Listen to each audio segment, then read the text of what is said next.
One of these three men turned the tables on the National Enquirer. Number one, what is your name, please? My name is Rod Lurie. Number two. My name is Rod Lurie. Number three. My name is Rod Lurie. Only one of these people is the real Rod Lurie, and is the only one sworn to tell the truth. Now let's meet our panel. Actor and raconteur, Orson Bean. Former Miss America, Mary Ann Mobley. Film and television producer, David Niven Jr. And temporarily unable to make her usual grand entrance, our very own Kitty Carlisle. Here's the host of To Tell the Truth, Lynn Swann.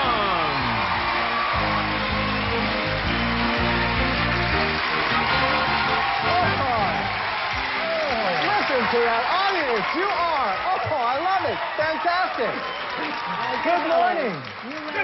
You wear a dinner jacket like a man after my own heart. Well, you thank look you. Fabulous. Well, put me in your heart and we can go out anytime. Oh, terrific. Anytime. Okay, let's get right to the story presented by our first team of challengers, all three of whom claim to be Rod Lurie. And here is the story. Please, read along with me. I, Rod Lurie, was hired by the Los Angeles Magazine to write an expose of the National Enquirer. My story was entitled, I Was on the Enquirer's Hit List. In my article, I revealed that when the reporters can't find reliable sources, they simply make them up and even use dead people as sources. I went on to write about how they tried to scare me into dropping my investigation and how it seemed more than a coincidence that suspicious-looking characters staked out my house. Credit checks were made. A man claiming to be a private eye actually threatened me. I was amazed to find that the Enquirer came after me with the same energy they pursue celebrities such as Roseanne Barr and Cher. I broke my story anyway, and 60 Minutes followed up with their own expose. What we discovered was, if inquiring minds really want to know, maybe they should look elsewhere. Signed, Rod Lurie.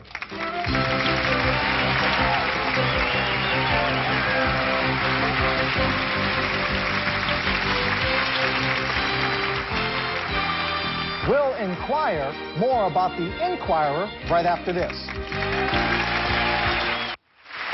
All right, panel. These three people all claim to be Rod Lurie, journalist who exposed the National Enquirer. Let's start the questioning with Kitty Carlisle. Thank you. And number two, how much money has the Enquirer had to put out to satisfy suits against them that they lost? Well, the Carol Burnett case originally started at $20 million, but was settled for considerably less. But number three, have there been others? There have been others. Oh, they get sued all the time. And do they lose all the time? No. They don't? No, they don't lose all the time. Oh, what a pity. Number one, how did they threaten you? What did this fellow say to you? It was basically a kind of you'll never work in this town again type thing. Number two, how many people work for the Enquirer? In all their offices, about 400. Really? And number three, who runs the company? I'm sorry. Time is up. David Niven Jr., since you've been in the Enquirer probably several times. Go ahead. Often with you. Okay. Number one, as a matter of interest, what was your experience in order to write the expose? Well, I was beginning to write for another magazine, a sort of tongue-in-cheek article about the tabloids, and then somebody from inside the Enquirer provided me with documents, including source sheets, which just gave me the access to start contacting people and get the expose on the road. Okay. Number two, when did this article appear in Los Angeles Magazine? It's on the newsstands right now. Oh, good. Got a little home bathroom reading I can look forward to. What about... Oh. Sorry, David. Mary Ann Mobley. Number three, I've been told that they pay and give gifts to secretaries and agents to get information. Did you find that to be true? They use whatever sources they can dig up. I mean, people in hospitals, pool men, I mean, anything. And, I mean, anything they can take. Anybody who would say something. Number one, why don't more people sue them? Because I hear all of these stories that are in there, and you know they're not true. The libel laws are just too tough to circumvent right now. And number two, can anyone print whatever they want to print and feel that they can get away with it? Well, the way they are trying to get away with it is with their bogus sources, and you're pretty safe in libel cases if you have 4 or 5 sources, which is the gist of the article. Number three, what is this? Sorry, that's tough to track them down if they're dead, too. Orson. I don't like to appear holier than thou, but I would not read the Inquirer. The Star is my magazine. I mean, I found out Hitler is alive. Yes, Hitler is alive. And so is Elvis. And they're having a gay relationship with Bigfoot. Number three, did you get a job working for them? Did you pass yourself off as a reporter working for them? Or? No. I was engaged by another magazine, and I was approached by people who worked I for see. them. Number two, how did they find you out? How did they find out you were a planner? I contacted them, actually, the Inquirer, when I started doing the story. So you never tried to pass yourself off Oh, as no, I see. all up front. Number one, what is your feeling about America's need for gossip? Is it a healthy one? Is it unimportant? Or is It's the same as your need to look at a roadside accident. Yeah, it's a kind of... It causes a lot of congestion. Yeah. Time's up, Orson. Thank you very much. And panel, it is time for you to vote for either number 1, number 2, or number 3. Our team of challengers will receive $500 for each incorrect vote with a guarantee of $1,000. And if the panelists vote completely, the team will receive $3,000. So panel, if you're ready to cast your ballots, we'll begin with Kitty Carlisle. Well, I was going to vote for number 3, hands down. He's got a real gimlet eye. And I figured he could ferret out the truth.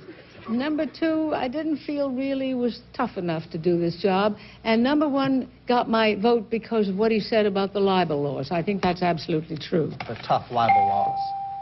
David. I did not agree with my illustrious fellow panelist. I voted for number 3 because number 3, sort of with the body language, slouched back, looks like the sort of person that would get involved in the nitty-gritty, dirty behind-the-scenes journalist. Marianne. I don't know why, just something says to me it's number 1. Instincts. Not even that. It's just... the women are fooled by the suspenders. You see, Robert Redford had suspenders on in All the President's Men. You see, those are braces, David. Yeah, thank you very much. Yes. I voted for number 3 because of his gimlet eye. Gimlet eye. Well, the vote is all in, and we have 2 votes for number 1, no votes for number 2, and 2 votes for number 3. Now it's time to find out who the real tabloid buster is. Will the real Rod Lurie please stand up? It is number 2.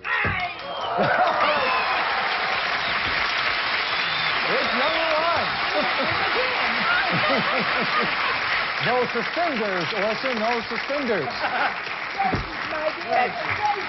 Rod, I have to ask you, at any one time, did you feel threatened? Did your life feel threatened? My life, that's a little bit melodramatic, but Yeah. it's pretty intense when your career starts feeling threatened by people like the National Enquirer. So they actually made you think about it before you released the story?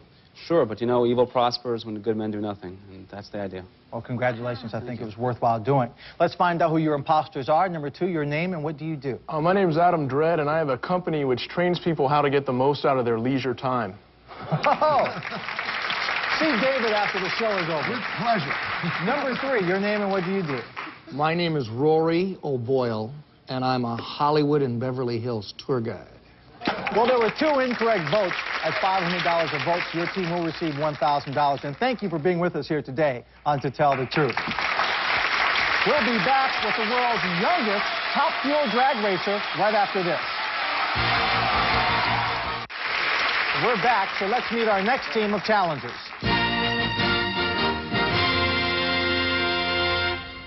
Number 1, what is your name, please? My name is Lori Johns. Number 2. My name is Lori Johns. Number 3. My name is Lori Johns. Well, it's up to you, panel, to locate the real Lori Johns. And here's her story. Please, read along with me. I, Lori Johns, am the youngest driver of the fastest drag racers in the world. I started racing my Corvette when I was 17. By the time I was 20, I was zipping along at 170 miles per hour in my gas-powered racer. A terrible crash left me with a broken back, a broken neck, and severe internal injuries. It took me 2 years to get back in the fast lane. That's when I started racing the fastest cars of all, the top fuelers. Soon, I was beating the best men in the business like Gary Ormsby and Don the Snake Prudhomme. So far this year, I've been on a winning streak. I won my first national hot rod event traveling at 274 miles per hour. And the highlight of the year was that I appeared in a major ad campaign for a new perfume, which fits my lifestyle. It's called Dare, signed Lori Johns.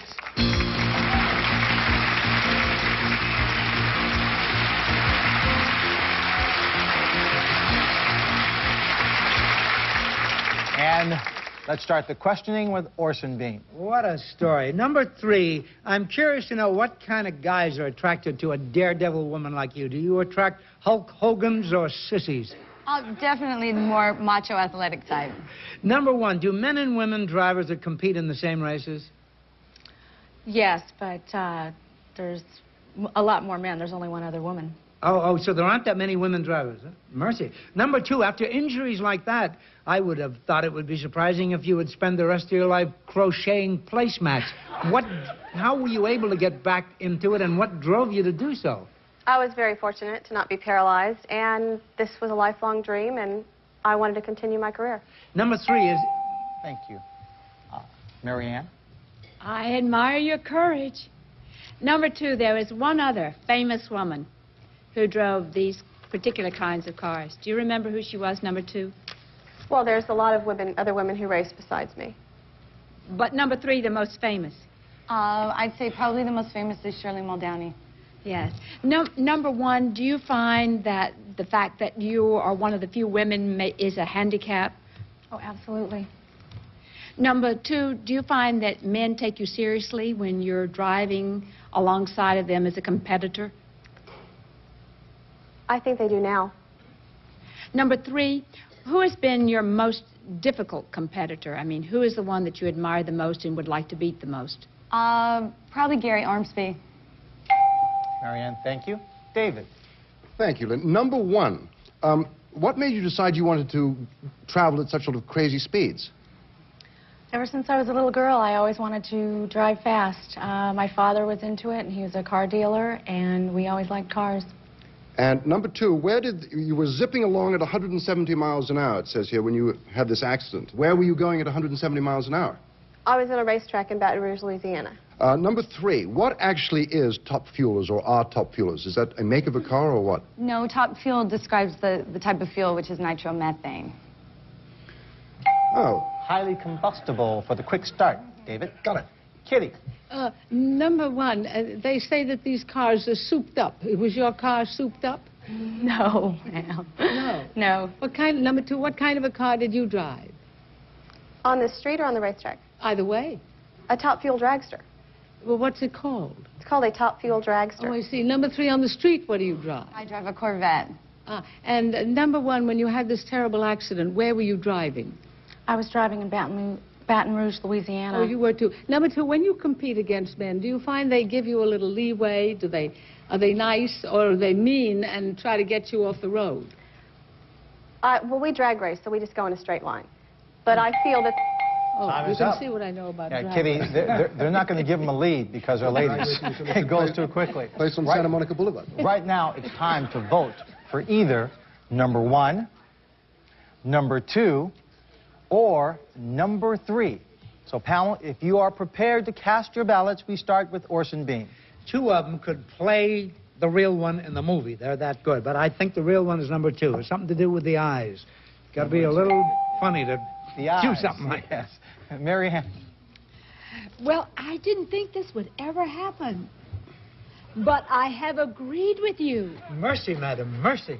Oh, I think it's number 2. I think there was something about her that said to me, she's out there and she's racing those crazy cars. All right. Well, David? I never thought this would happen either. I do not agree with you. I think it's number 3 because number 3 knew about the various different types of gasoline. I know nothing about gasoline, obviously. But she could have told you anything and you agreed. Absolutely. Okay. Kitty? Well, the number 1 obviously knew that I didn't know much about drag racing because she laughed at me when I said was her car souped up, which is obviously not a very good way of describing drag racing. So I voted for number 1. Number 1. Okay, everyone has a vote. Number 1 has a single vote. Number 2 has 2 votes, and number 3, a single vote. Now let's find out who the real racy lady is. Will the real Lori Johns please stand up?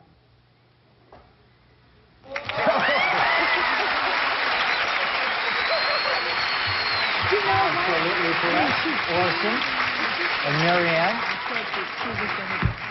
Lori, I mean, what do men think? I mean, not men on the racing circuit, but when you go out, if I don't know if you're married. Are you married or are you single? No, I'm not married. You're not married. So I'm not married either. But when you go out, what's your reaction to you? It varies. A lot of people think that men would be intimidated by me, but I don't think they are. I think they're intrigued. Well, I think if people recognize you more, they're not going to drive up along the freeway and say, do you want to race? That's for sure. Let's find out who your imposters are. Number 1, your name, and what do you do? My name is Christine Ferrari, and I work in editorial and special issues for The Hollywood Reporter. Christine Ferrari? Oh. Very famous. Number 3, your name, and what do you do? My name is Linda Klass, and I'm a freelance graphic artist. Well, thank you for being here. Well, there were 2 incorrect votes at $500 a vote, so your team will receive $1,000. And thank you for being here today on To Tell the Truth. We'll be right back to play one-on-one with someone from our studio audience right after this. Now it's time to play one-on-one with someone from our studio audience. So, Burton, who do you have for us today? Well, Lynn, today meet Diane Schneeweiss of Novato, California. Hi, how are you? Diane, welcome. We're glad you're here. Thank We're you. going to play one-on-one. And you're going to meet someone who has 2 stories. So please welcome Abby J. Abby, come on down.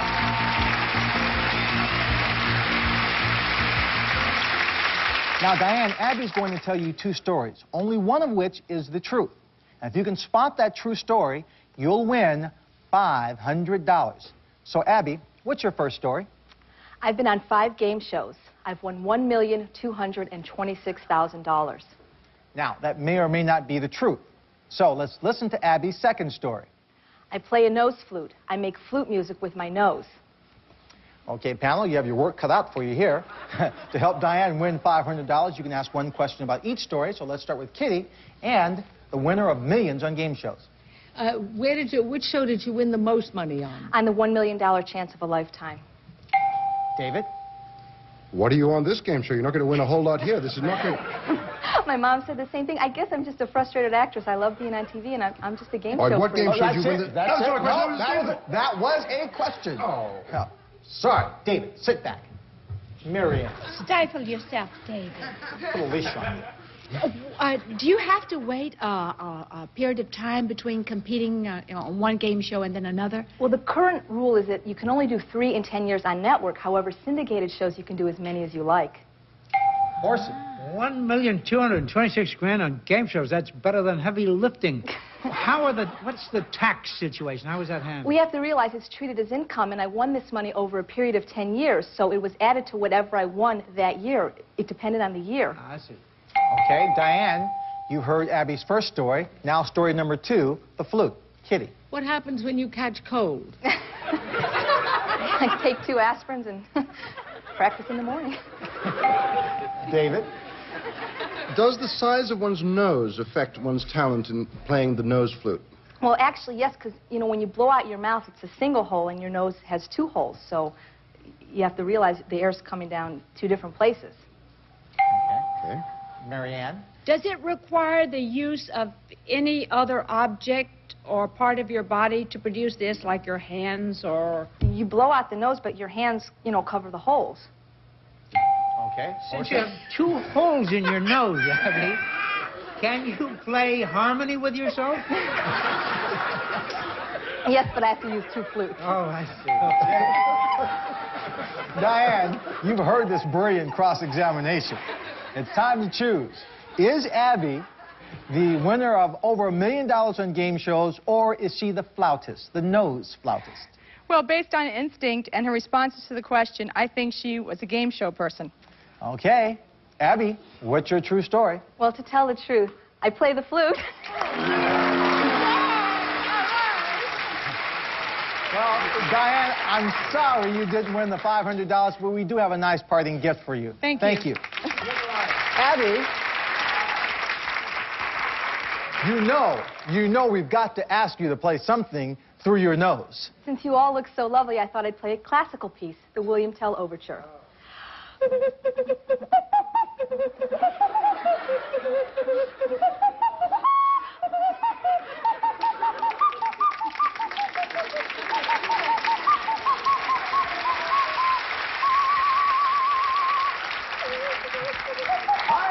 Silver.